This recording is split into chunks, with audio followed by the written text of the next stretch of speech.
Hello and welcome back to Stevie's Japanese Garden Bonsai. Today I'm doing some checking on the air layers, which I've already done. I've had a peek and see there's plenty of roots on this pyracantha. So I'm gonna take it off today and plant it into a pond basket, which I have here. The reason why I'm doing this is that I tried air layering some of my acer trees last year and wasn't very successful, so I thought on this pyracantha it just looks a bit leggy. I'm going to eventually turn it into a bonsai, and I was quite happy with the bottom bit down here. It's got a nice little bit of nabari going on, so I thought why not, instead of just wasting it, have a practice and see if you can get this to air layer. And that's what I've done, and it's quite successful.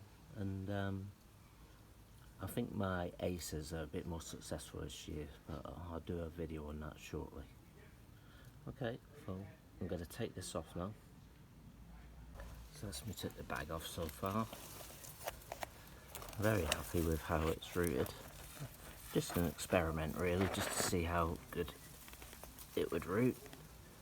It gives me a good bit of practice for doing it on more better stock later on. So I'm really happy with that. So I'm going to cut it off now and put it in some bonsai soil, and I'll probably take some of this moss out. Okay. So I'm going to shorten the length of it. I don't need it as length what it is, so I'm going to chop it off. Let's see.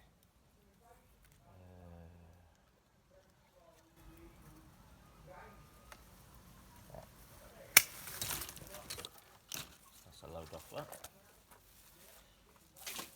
So it's a lot easier to handle now. Make a little air layer.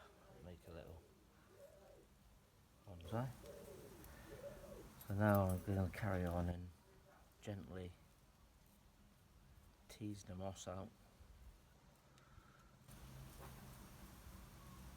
so I can get the roots spread out a bit better.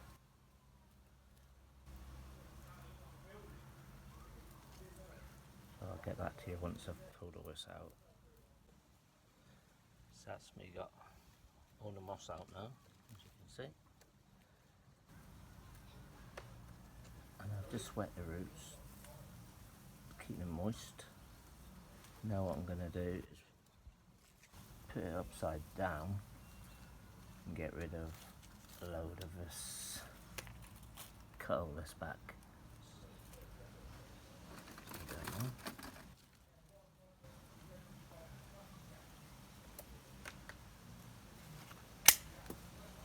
Like so. Okay.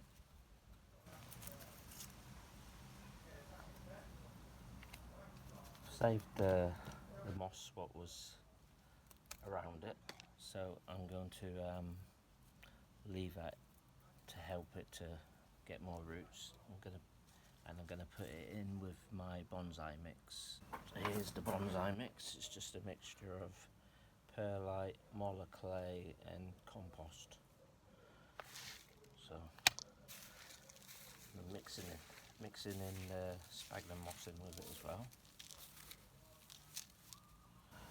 Okay.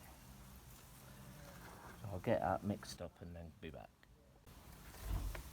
Okay, so that's it now in its pot. And I've also shortened all the branches, so there's not as much for the roots to support while it really takes root. So I've shortened them. I'm not really bothered how it looks like at the moment. I'd rather just get the roots to get established in this medium. So now I've tied it in as well, put wires on it, so it's not bad. So hopefully it won't move around and the roots won't get disturbed then. So I'm just going to give it a good old water, make sure all the it starts free draining. Okay, so I'll give it a good old water now, and then that will be it for this one.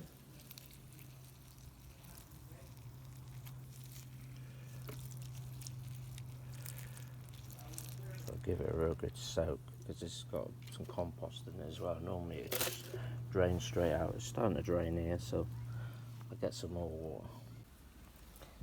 So that's it for now, folks. That's it well watered in. I've put a little bit of cut paste on the top now, and I'm just going to leave it for a year or two, and just then select some of the branches to try and give it a bit of shape. Okay, please like and subscribe.